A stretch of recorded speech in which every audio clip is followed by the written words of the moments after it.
ನಮಸ್ಕಾರ. ಆಹಾರ, ಆರೋಗ್ಯ, ಆಧ್ಯಾತ್ಮ ಈ ಸಂಸ್ಕಾರದ ಬೆಳಕಿಗೆ ತಮ್ಮೆಲ್ಲರಿಗೂ ಸ್ವಾಗತ, ಸುಸ್ವಾಗತ. ಇವತ್ತು ನಮ್ಮೊಂದಿಗಿದ್ದಾರೆ ಪವನ್ ಶ್ರೀವತ್ಸ ಅವರು. ಅವರು ಮಾನಸಿಕ ತಜ್ಞರ ಆಗೋದ್ರ ಜೊತೆಗೆ ಆಧ್ಯಾತ್ಮ ಜೀವಿಗಳು ಕೂಡ. ಹಾಗಾಗಿ ಅವರು ಚಕ್ಷು ಫೌಂಡೇಶನ್ನ ಪ್ರಾರಂಭ ಮಾಡಿ ಅದರ ಅಧ್ಯಕ್ಷರಾಗಿ ಕೊರೋನಾ ಸಮಯದಲ್ಲಿ 3,000ಕ್ಕಿಂತ ಹೆಚ್ಚು ಜನರಿಗೆ ಸಹಾಯ ಸಾಂತ್ವನ ನೀಡಿದಂಥವ್ರು. ಇವತ್ತು ಅವ್ರಿಗೆ ತುಂಬಾ ರೋಚಕವಾದಂಥ ಒಂದು ವಿಷಯ, ಅಂದ್ರೆ ಎಲ್ಲರಿಗೂ ಪ್ರಿಯವಾದಂಥ ವಿಷಯ, ಆನಂದದ ಗುಟ್ಟೇನು, ಹೇಗೆ ಆನಂದದಿಂದ ಸಂತೋಷದಿಂದ ಇರಬೇಕು ಅಂತ ಹೇಳಕ್ ಬಂದಿದ್ದಾರೆ. ಪವನ್ ಅವರೇ, ನಮಸ್ಕಾರ, ಸ್ವಾಗತ. ನಮಸ್ಕಾರ. Thank you. ಈಗ ಸಚ್ಚಿದ್ ಆನಂದ ಕೇಳಿದ್ದೀವಿ, ಅದು ಆಧ್ಯಾತ್ಮದಲ್ಲಿ. ಆನಂದ ಕೇಳಿದ್ದೀವಿ, ಪರಮಾನಂದ ಕೇಳಿದ್ದೀವಿ, ಆದ್ರೆ ಅದ್ರ ಗುಟ್ಟು ಏನು ಅಂತಂದ್ರೆ ಎಷ್ಟೋ ಜನರಿಗೆ ಗೊತ್ತಿಲ್ಲ. ಎಷ್ಟೋ ಜನರು ಅಯ್ಯೋ ಕಷ್ಟ ಕಷ್ಟ ಕಷ್ಟ, ನಷ್ಟ, ಸಾಕು ಸಾಕು ಅಂತ ಅಳುವವರೇ ಹೆಚ್ಚು. ಏನು ಕಷ್ಟ ಇಲ್ಲದೆ ಇದ್ದವರು ಕಷ್ಟ ಇಲ್ವಲ್ಲ ಅಂತ ಅಳ್ತಿರ್ತಾರೆ. ಏನು ಕಷ್ಟ ಇಲ್ಲದೆ ಇದ್ರು ಕೂಡ ಕಷ್ಟ ಇಲ್ವಲ್ಲ ಅಂತ ಅದೇ ಒಂದು ಚಿಂತೆಯಲ್ಲಿರ್ತಾರೆ. ಇನ್ನ ನಗದೇ ಮರ್ತು ಬಿಟ್ಟಿರ್ತಾರೆ. ಹುಟ್ಟಿದ ಮಗು 400 ಸಲ ನಗುತ್ತಾ ಇರುತ್ತೆ. ವಯಸ್ಸಾಗ್ತಾ ಆಗ್ತಾ ಆಗ್ತಾ ಇದ್ದಂಗೆ ನಗು ಮಾಯ ಆಗಿ ಹೋಗ್ಬಿಡುತ್ತೆ. ಮುಖ ಗಂಟು ಹಾಕೊಂಡ್ಬಿಡ್ತಾರೆ, ಆಕಾಶ ಕಳಚಿ ಬಿದ್ದಂಗಿರ್ತಾರೆ. ಸಂತೋಷ ಅನ್ನೋದೇನು ಅನ್ನೋದನ್ನ ಮರ್ತು ಬಿಡ್ತಾರೆ.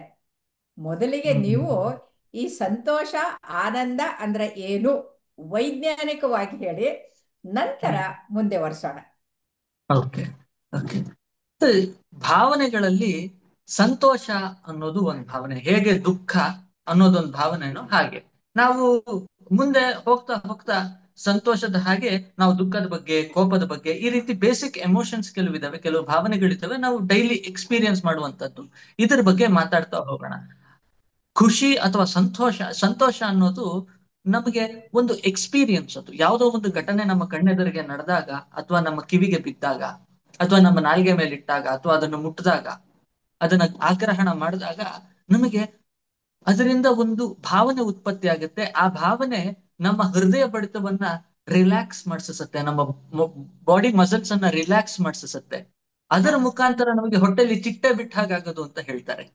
ಹಾಗಾಗೋದಕ್ಕೆ ಖುಷಿ. ಇವಾಗ ಮೇಡಮಿಗೆ ಎಕ್ಸ್ಪೀರಿಯನ್ಸ್ ಆಗ್ತಾ ಇರೋದು ಇದು ಖುಷಿ, ಸಂತೋಷ. ಇದು ಬೇರೆ ಬೇರೆ ವ್ಯಕ್ತಿಗಳಿಗೆ ಬೇರೆ ಬೇರೆ ತರ ಎಕ್ಸ್ಪೀರಿಯನ್ಸ್ ಆಗುತ್ತೆ. ಬೇರೆ ಬೇರೆ ಕಾರಣಗಳಿಂದ ಆ ರೀತಿಯಾದಂತಹ ಹಾರ್ಮೋನ್ಸ್ ನಮ್ಮಲ್ಲಿ ರಿಲೀಸ್ ಆಗ್ಲಿಕ್ಕೆ ಶುರು ಆಗುತ್ತೆ. ಅದು ಮೆಡಿಕಲಿ ಇಂಡ್ಯೂಸ್ಡ್ ಇರ್ಬೋದು, ಮೆಡಿಸಿನ್ ಇಂಡ್ಯೂಸ್ ಮಾಡ್ದಾಗಿರ್ಬಹುದು, ಅಥವಾ ಏನೋ ಸಿಹಿ ತಿಂಡಿ ತಿಂದಾಗಿರ್ಬೋದು, ಅಥವಾ ಕೆಲವು ಒಳ್ಳೆ ವಿಚಾರಗಳನ್ನ ನೋಡಿದಾಗ ಅನುಭವಿಸಿದಾಗಿರ್ಬೋದು. ಅದೇ ರೀತಿ ಕೆಲವು ಅನಾರೋಗ್ಯಕರವಾದಂತಹ ಘಟನೆಗಳು ನಡೆದಾಗ, ಅಹಿತಕರವಾದಂತಹ ಘಟನೆಗಳನ್ನ ನೋಡಿದಾಗ ಕೂಡ ನಮಗೆ ಖುಷಿ ಆಗುತ್ತೆ. ಯಾವ್ದೋ ಒಂದು ಮಗು ಕೆಳಗಡೆ ಬಿತ್ತು ಅಂದ ಕೂಡ್ಲೆ, ಯಾವ್ದೋ ಒಂದು ಮಗು ಕೆಳಗಡೆ ಬಿತ್ತು, ಅದು ನಾವು ವಿಘ್ನ ನಗ್ತೀವಿ. ಸಂತೋಷ, ಅದು ವಿಘ್ನ ಸಂತೋಷ, ಅದು ಒಳ್ಳೆ ಸಂತೋಷ ಅಲ್ಲ. ಹೌದು ಹೌದು. ಸಂತೋಷದಲ್ಲಿ ಬರುವ ಬೇರೆ ಬೇರೆ ಭಾಗ. ವಿಚಾರಗಳು, ಕೆಲವರಿಗೆ ಅಸಹ್ಯಗಳನ್ನ ನೋಡಿದಾಗ ಸಂತೋಷ ಆಗತ್ತೆ, ಕೆಲವರಿಗೆ ದುಃಖವನ್ನ ನೋಡಿದಾಗ ಸಂತೋಷ ಆಗತ್ತೆ. ಈ ರೀತಿಯಾಗಿ ಆ ಎಕ್ಸ್ಪೀರಿಯನ್ಸ್ ಏನಿದೆ ಅದಕ್ಕೆ ಸಂತೋಷ ಅಂತ ಕರೀತಾರೆ. ಕೆಲವರಿಗೆ ಕುಡ್ದಾಗ, ಅಂದ್ರೆ ವಿಸ್ಕಿ, ಆಲ್ಕೋಹಾಲ್ ಅನ್ನು ಕನ್ಸ್ಯೂಮ್ ಮಾಡಿದಾಗ ಒಂದು ಸಂತೋಷ ಆಗತ್ತೆ. ಈ ರೀತಿಯಾಗಿ ಸಂತೋಷ ಒಬ್ಬ ಮನುಷ್ಯನ ಅನುಭವ, ಭಾವನೆಯ ಅನುಭವ, ಅದು ಸಂತೋಷ. ಹೀಗೆ. ಸೊ ಈಗ ನೀವು ಸಂತೋಷ ಅಂದ್ರಲ್ಲ, ಅದರಲ್ಲಿ ಕೆಟ್ಟ ಸಂತೋಷ, ಅದು ಅಪಹಾಸ್ಯ ಮಾಡಿ ನಗೋದು, ಅದರಿಂದ ದುರಂತ ಆಗತ್ತೆ ಅನ್ನೋದು ಜನ ಅರ್ಥ ಮಾಡ್ಕೊಳ್ಬೇಕು. ಅದನ್ನು ಒಂದ್ಸಲ ಮಾತಾಡೋಣ. ಇವತ್ತು ನಿಜವಾದ ಒಳ್ಳೆ ಸಂತೋಷದ ಬಗ್ಗೆ ವಿಚಾರ ಮಾಡಿದ್ರೆ, ನಾವ್ ಯಾವಾಗ ಒಳ್ಳೆಯದನ್ನ ಕೇಳಿ ನಗನಗತಾ ಸಂತೋಷವಾಗಿ ಇದ್ದಾಗ ಆ ನಗುವೆ ನಾವು ಸಂಜೀವಿನಿ ಅನ್ಬೋದು. ಆರೋಗ್ಯಕ್ಕೆ ಬಹಳ ಮುಖ್ಯ. ಯಾಕಂದ್ರೆ ಅದರಿಂದ ನಮ್ಮ ಬಾಡಿ ಇಮ್ಯುನಿಟಿ ಬೆಳೆಯುತ್ತೆ, ತೂಕ ಕಡಿಮೆ ಆಗತ್ತೆ. ದುಃಖ ಪಡೋರು ದಪ್ಪಗಾಗ್ತಾ ಹೋಗ್ತಾರೆ, ಸಂತೋಷವಾಗಿರೋರು ಸಣಕಲಾಗೆ ಇರ್ತಾರೆ, ನಿಮ್ಮ ಹಾಗೆ ನನ್ನ ಹಾಗೆ. ಯಾಕಂತಂದ್ರೆ ನಾವು ಕಾರಣ ಅಂದ್ರೆ ಕಾರಣ ಇದ್ದಾಗ್ಲೇ ನಗ್ತೀವಿ, ಹುಚ್ಚರಂಗ್ ನಗಲ್ಲ. ಅದು ಕೂಡ ಒಂದು ಒಳ್ಳೇದೇ ಅಂತ ಅನ್ಕೊಳ್ಳಿ. ಆಮೇಲೆ ಮೂರನೇದೇನಂತಂದ್ರೆ, ಈ ಕ್ಯಾನ್ಸರ್ ಉತ್ಪತ್ತಿ, ಸೆಲ್ಸ್ ಉತ್ಪತ್ತಿ ಆಗೋದು ಕಡಿಮೆ ಆಗತ್ತೆ ಅಂತ ಗೊತ್ತಾಗಿದೆ ನಗುವಿನಿಂದ. ಸೊ ಹಾಗಾಗಿ ನಗುವಿನಿಂದ ಈ ನೆಗಡಿ, ಕೆಮ್ಮುಗಳು ಬರೋದು, ಕಾಯಿಲೆ ಬರೋದು ಅದು ಕೂಡ ಕಡಿಮೆ ಆಗತ್ತೆ. ನಮ್ಮ ಬಾಡಿ ಇಮ್ಯುನಿಟಿ ಹೆಚ್ಚಾಗತ್ತೆ. ಅದ್ರ ಹ್ಮ್ ಜೊತೆಗೆ ನಮ್ಮ ಆರೋಗ್ಯ ಅತ್ಯಂತ ಉತ್ತಮವಾಗತ್ತೆ. ಹ್ಮ್ ಹಾಗಾಗಿ ಹ್ಮ್ ಈ ಹ್ಮ್ ನಗು ಬಹಳ ಮುಖ್ಯ ಅಂತ ಅನ್ಬಿಟ್ಟು ಇವತ್ತಿಗೆ ಹ್ಮ್ ಎಂತ ಹುಚ್ಚುತನಕ್ಕೆ ಹೋಗ್ಬಿಟ್ಟಿದ್ದಾರೆ ಜನ ಅಂದ್ರೆ ಲಾಫ್ಟರ್ ಕ್ಲಬ್ ಮಾಡ್ಕೊಂಡ್ಬಿಟ್ಟಿದ್ದಾರೆ. ಹೌದು ಅಂದ್ರೆ ಕೃತಕವಾಗಿ ನಗೋದು, ಹಾ ಹಾ ಹಾ ಹಾ ಹೋ ಹೋ ಹೋ ಹೌದು ಹೋ ಅಂತ ಹೌದು ಕೃತಕವಾಗಿ ನಗೋದು. ಅಂದ್ರೆ ನಮ್ಮ ಶರೀರಕ್ಕೆ, ನಮ್ಮ ಮೆದುಳಿಗೆ ಅದು ನಿಜವಾದ ನಗುನೋ ಕೃತಕ ನಗುನೋ ನೈಸರ್ಗಿಕ ನಗು ಅಂತ ಗೊತ್ತಾಗಲ್ಲ. ನಗತಾ ಇದಾರಲ್ಲ, ಫೀಲ್ ಗುಡ್ ಹಾರ್ಮೋನ್ಸ್ ಉತ್ಪತ್ತಿ ಆಗ್ಬೇಕು ಅಂತ. ಹ್ಮ್ ಹ್ಮ್ ಆದರೆ ನೀವು ಸೀಕ್ರೆಟ್ ಅಂದ್ರಲ್ಲ, ಈಗ ಹುಚ್ಚರಂಗೆ ಹ್ಮ್ ಹೋಗಿ ನಗದ್ ಬೇಡ, ಹುಚ್ಚರಾಗೆ ತಂಪಾಡಿಗೆ ತಾವ್ ನಗದ್ ಬೇಡ. ನಿಜವಾಗ್ಲೂ ಹೌದು. ಸಂತೋಷವಾಗಿ ಇರ್ಬೇಕಂದ್ರೆ ಅದ್ರ ಸೀಕ್ರೆಟ್ ಏನು ಅಂತ ತಿಳಿಸಿ. ಮೊದಲನೇದಾಗಿ ನಾವು ಸಂತೋಷ ಪಡ್ಬೇಕು ಅಂದ್ರೆ ನಮಗೆ ಬೇಕಾಗಿರೋದು ಒಂದು ವಿಚಾರ. ಹ್ಮ್. ಏನಪ್ಪಾ ಅಂದ್ರೆ ಏನ್ ನಡೀತಾ ಇದೆ ಅದನ್ನ ಅಕ್ಸೆಪ್ಟ್ ಮಾಡುವಂತಹ ಮನಸ್ಥಿತಿಗೆ ನಾವು ಬರ್ಬೇಕು. ಹಾ. ಅವಾಗ ಒಂದು ಹ್ಮ್. ಖುಷಿ ಇರುತ್ತೆ, ಹ್ಮ್. ಸರ್ಪ್ರೈಸ್ ಎಲಿಮೆಂಟ್ ಇರುತ್ತೆ ಅದ್ರಲ್ಲಿ. ವಾವ್, ಹ್ಮ್. ನಾನು ಇವನು ಪಿಕ್ ಪಾಕೆಟರ್ ಅಂತಾನೆ ಗೊತ್ತಿರಲಿಲ್ಲ, ನೋಡುಗರು ಎಷ್ಟು ಚೆನ್ನಾಗಿ ಪಿಕ್ ಪಾಕೆಟ್ ಮಾಡ್ದ, ಹಿಡ್ದೆ ನೋಡುಗರು ಎಷ್ಟು ಚೆನ್ನಾಗಿ ಹಿಡ್ದೆ ನಾನು, ಅಥವಾ ನೋಡು ಹಾ. ಇದನ್ನು ನಾನು ಅನುಭವಿಸ್ಬೇಕಿತ್ತು ನನ್ನ ಜೀವನದಲ್ಲಿ ಅನ್ನೋದೊಂದು ಅಕ್ಸೆಪ್ಟ್ ಮಾಡುವಂತಹ ಒಂದು ಸಂದರ್ಭಕ್ಕೆ ಬಂದಾಗ, ಆ ಹಂತಕ್ಕೆ ಬಂದಾಗ ನಮಗೆ ಆ ಹ್ಯಾಪಿನೆಸ್ ಅನ್ನೋದಿರುತ್ತೆ. ಅಪೇಕ್ಷೆಗಳು ಇಲ್ಲದೆ ಇದ್ದಾಗ, ಅಂದ್ರೆ ಇದು ಎರಡು ರೀತಿಯಲ್ಲಿ. ಒಂದು, although everything happening around me is like an accident, ಎಲ್ಲವೂ ಒಂದು ಅಪಘಾತ ಅನ್ನೋ ರೀತಿ, ಹ್ಮ್. ಏನು ಈ ನಡೆಯುತ್ತೆ ಅನ್ನೋದೇ ಗೊತ್ತಿರ್ಲಿಲ್ಲ, ಅಥವಾ ಎಲ್ಲವನ್ನು ಆಶ್ಚರ್ಯದ ರೀತಿಯಲ್ಲಿ ನೋಡುದು, ಈ ತರನೂ ಇರ್ತಾರ, ಈ ತರನೂ ಇರ್ತಾರ, ವಾವ್ ಅನ್ನುವ ಒಂದು ದೃಷ್ಟಿಕೋನದಲ್ಲಿ ನಾವಿದ್ದಾಗ ನಾವು ಸಂತೋಷವಾಗಿ ಇರ್ತೀವಿ. ಈ ಸಂತೋಷದಲ್ಲಿ ಎರಡು ವಿಧ ಇದೆ. ಒಂದು, ನಾವು ಸಂತೋಷವಾಗಿರ್ಬೇಕಂದ್ರೆ ನಾವೇನಾದ್ರು ಮಾಡ್ಬೇಕು. ಇದರಲ್ಲಿ ಒಬ್ಬನೇ ಮನುಷ್ಯ ಇನ್ಕ್ಲೂಡ್ ಆಗಿರ್ತಾನೆ, ಬೇರೆ ಹೊರಗಿನ ಜಗತ್ತಿನ ಸಹಾಯ, ವ್ಯಕ್ತಿಗಳ ಸಹಾಯ ಬೇಕಿರೋದಿಲ್ಲ, ವಸ್ತುಗಳ ಸಹಾಯ ಬೇಕಿರೋದಿಲ್ಲ. ಹಾಗಾಗಿ ಕೆಲವು ಸಂತೋಷಗಳು ಆ ರೀತಿಯಲ್ಲಿ ಇರ್ತವೆ. ಉದಾಹರಣೆಗಳು ಕೊಡ್ತೀನಿ ಮುಂದೆ.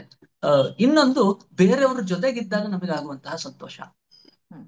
ನಾವು ಬೇರೆಯವರಿಗೆ ಉಪಕಾರ ಮಾಡುವಾಗ ನಮಗೆ ಬಂದಂತಹ ಸಂತೋಷಗಳು ಒಂದು ರೀತಿ ಆದ್ರೆ, ಏನೋ ಹ್ಮ್. ಕೋವಿಡ್ ಟೈಮ್ ನಲ್ಲಿ ಒಂದಿಷ್ಟು ಜನ PPE ಕಿಟ್ಗಳು ಕೊಡೋರು, ಆಕ್ಸಿಜನ್ ಹ್ಮ್. ಇಲ್ಲದೆ ಇರೋರಿಗೆ ಆಕ್ಸಿಜನ್ ಅರೇಂಜ್ ಮಾಡ್ಕೊಡೋದು, ಬೆಡ್ ಇಲ್ಲದೆ ಹ್ಮ್. ಇರೋರಿಗೆ ಬೆಡ್ ಅರೇಂಜ್ಮೆಂಟ್ ಮಾಡ್ಕೊಡೋದು, ಆಂಬ್ಯುಲೆನ್ಸ್ ಅರೇಂಜ್ ಮಾಡ್ಕೊಡೋದು. ಈ ರೀತಿ ಬೇರೆಯವರಿಗೆ ಸಹಾಯ ಮಾಡಿದಾಗುವಾಗ ಆಗುವಂತಹ ಸಂತೋಷಗಳು ಬೇರೆ. ನಾವು ಹ್ಮ್. ನಮ್ಮೊಟ್ಟಿಗಿದ್ದಾಗ ನಮ್ಮ ಜೀವನದಲ್ಲಿ ನಡೆದು ಬಂದಂತಹ ದಾರಿಯನ್ನ ನಾವು ಅಕ್ಸೆಪ್ಟ್ ಮಾಡ್ಕೊಂಡು, ಅಪ್ಪ ನನಗೋಸ್ಕರ ನಾನು ಇಷ್ಟು ಮಾಡ್ಕೊಂಡಿದ್ದೀನಲ್ಲ ಅಂತ ಆಗುವಾಗ ಹ್ಮ್. ಸಂತೋಷ ಬೇರೆ. ಈ ರೀತಿಯಾಗಿ ಓಕೆ. ಎರಡು ರೀತಿಯಾದಂತಹ ಸಂತೋಷ ಇದೆ. ಓಕೆ. ಈ ನೀವು ಇದು ರೀತಿಯಾಗಿ ಎರಡನೇ ನಾವು ಎರಡನೇ ಸಂತೋಷ ಹೇಳಿದ್ರಲ್ಲ, ಹಾ ಅದರಲ್ಲಿ ಮೂರ್ ತರದ ಜನರಿರ್ತಾರೆ. ಹೌದು ಒಂದು ಅತೃಪ್ತರು. ಅತೃಪ್ತರು ಅಂದ್ರೆ ಅವ್ರಿಗೆ ನೀವ್ ಏನೇ ಕೊಟ್ರು, ಹಣೆ ಕೊಯ್ದು ಮಣೆ ಮಾಡಿದ್ರು ಅವ್ರಿಗೆ ತೃಪ್ತಿ ಆಗೋದಿಲ್ಲ, ಅವ್ರಿಗೆ ಹಾ ಸಂತೋಷ ಪಡಿಸೋಕ್ಕೆ ಸಾಧ್ಯನೇ ಇಲ್ಲ. ಅಂದ್ರೆ ಆ ಮೊಸರಿನಲ್ಲಿ ಕಲ್ಲು ಹುಡುಕೋ ಅಂತ ಗಂಡಂದಿರ್ತಾರಲ್ಲ, ಆ ತರ ಅವ್ರಿಗೆ ಸಂತೋಷ ಬರದೇ ಇಲ್ಲ. ಇನ್ನು ಎರಡನೇ ಓಕೆ. ಗ್ರೂಪು ಅಲ್ಪತೃಪ್ತರು. ಒಂದು ಇಷ್ಟು ಕೊಟ್ರು ಸಾಕು, ಸಂತೋಷ ಪಡ್ತಾರೆ. ಹ್ಮ್ ಹ್ಮ್ ಇನ್ನ ಹ್ಮ್ ಸಂತೃಪ್ತರು ನನ್ನ ಹಾಗೆ, ನೀವು ಕೊಡಿ ಬಿಡಿ ಹ್ಮ್ ಏನೇ ಆಗ್ಲಿ ಆ ಪರಮಾತ್ಮ ನನ್ನ ಜೊತೆಗಿದ್ದಾನಲ್ಲ ಅಂತ ಸಂತೃಪ್ತಿಯಿಂದ ಬದುಕೋದು, ಅದು ಅಷ್ಟೇ. ಪರಮಾನಂದ. ಹೇಳಿ, ಮುಂದುವರಿಸಿ. ಈಗ ಈ ನಾವು ಬೇರೆಯವರಿಗೆ ಮಾಡುವುದರಿಂದ ನಮಗೆ ಸಿಗುವಂತಹ ಸಂತೋಷಗಳಿದಾವಲ್ಲ, ಅದು ನಮಗೆ ನಮ್ಮ ಜೊತೆಗಿದ್ದಾಗ ಸಂತೋಷ ಆಗದೆ ಇರೋ ಕಾರಣದಿಂದ ನಾವು ಬೇರೆಯವರಲ್ಲಿ ಸಂತೋಷ ಹುಡುಕ್ತಿದೀವಾ ಇಲ್ವಾ ಅನ್ನೋದನ್ನು ನೋಡ್ಕೊಳ್ಬೇಕು.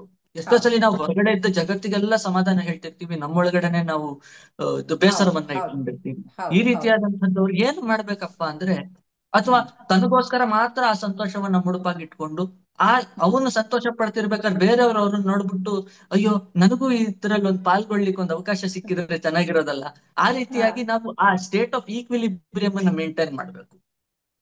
ಆ ಸಮಾನತೆಯನ್ನ ನಾವು ಗಳಿಸ್ಕೊಳ್ಬೇಕು. ಆ ಹ್ಮ್. ರೀತಿಯಾಗಿ ನಾವು ಮಾಡಿದಾಗ ನಾವು ಹ್ಮ್. ನಾವು ಸಮಾಧಾನದಿಂದ ಇರ್ತೀವಿ, ಖುಷಿಯಿಂದ ಇರ್ತೀವಿ, ನಮ್ಮ ಸುತ್ತಮುತ್ತಲಿದ್ದವ್ರನ್ನು ಖುಷಿಯಿಂದ ಇಡ್ತೇವೆ. ಈ ಹ್ಮ್. ಹ್ಮ್. ವೈಬ್ರೇಷನ್ ಅನ್ನ ನಾವು ಹರಡಬೇಕಾದ್ರೆ ಮೊದಲು ನಮ್ಮ ಹ್ಮ್. ಒಳಗಿನಿಂದ ಅದು ಹೊರಗಡೆ ಹೊಮ್ಮಬೇಕು. ನಾನು ಬರ್ಬೇಕು. ನಾನು ಆ ರೀತಿಯಲ್ಲಿ ಪ್ರಯತ್ನವನ್ನ ಮಾಡ್ಬೇಕು. ನನಗೆ ಖುಷಿ ಬೇಕು ಅಂತ ಒಬ್ಬ ಬೋರ್ಡ್ ಓಕೆ. ಬರ್ಕೊಂಡಿರ್ತಾನೆ. ಓಕೆ. ಇದೊಂದು ಎಕ್ಸಾಂಪಲ್. ನನಗೆ ಓಕೆ. ಖುಷಿ ಬೇಕು. ಹ್ಮ್. ಅದಕ್ಕೆ ಒಬ್ಬ ಸೈಕಾಲಜಿಸ್ಟ್ ಹತ್ರ ಬಂದ್ಬಿಟ್ಟು ಕೇಳ್ತಾನೆ, ಸರ್ ನನಗೆ ಒಂದು ಪ್ರಾಬ್ಲಮ್ ಇದೆ, ನೀವು ಸೊಲ್ಯೂಷನ್ ಕೊಡ್ಬೇಕು. ಏನು?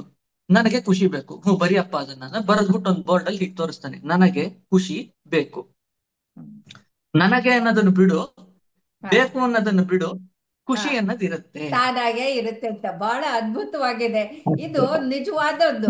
ಅಂದ್ರೆ ನನ್ನಷ್ಟಕ್ಕೆ ನಾನು ಸಂತೋಷ ಪಡೋದು ಕಲಿಬೇಕು ಅಂತ ಹೇಳ್ತಾ ಇದ್ರೆ ತುಂಬಾ ತುಂಬಾ ಧನ್ಯವಾದಗಳು ಪವನ್ ಅವರೇ. ಇಷ್ಟು ಸುಲಭವಾದ ಮಾರ್ಗವನ್ನ ತಿಳಿಸ್ಕೊಟ್ರಲ್ಲ ಅಂತ, ನಾನು ಅನ್ನೋದು ಹ್ಮ್ ಬಿಡೋದು ಬೇಕು ಅನ್ನೋದು ಬಿಡೋದು. ಧನ್ಯವಾದಗಳು.